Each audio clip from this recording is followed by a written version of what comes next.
细汉的时，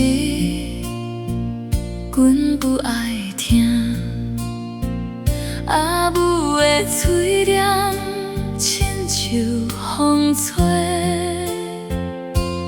唔通怨太慢，唔通交怪朋友。迄当时，阮感觉真啰嗦。大汉了后，离开故乡，才知影阿母的话是宝。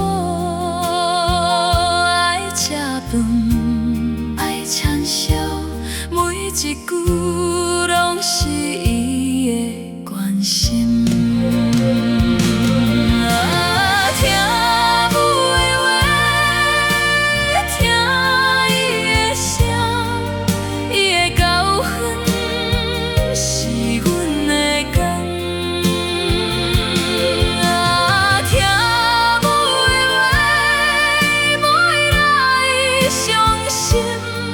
一天若无听到，你就知疼。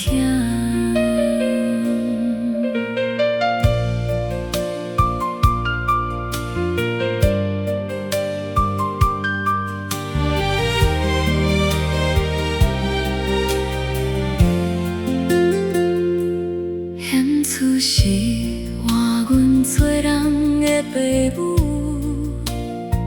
才知影。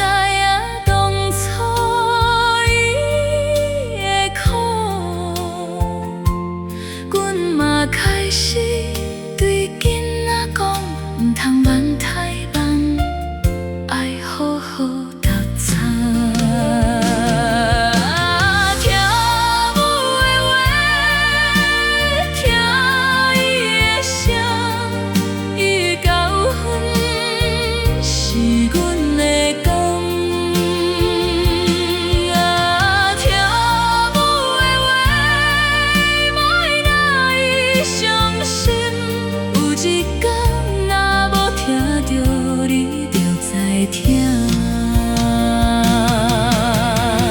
阿母的白头发，一天一天做，阮的陪伴一摆一摆少。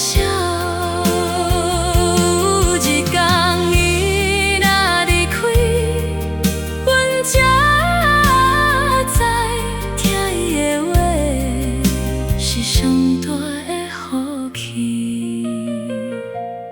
阿母的话，阮会记牢牢，每一句拢是。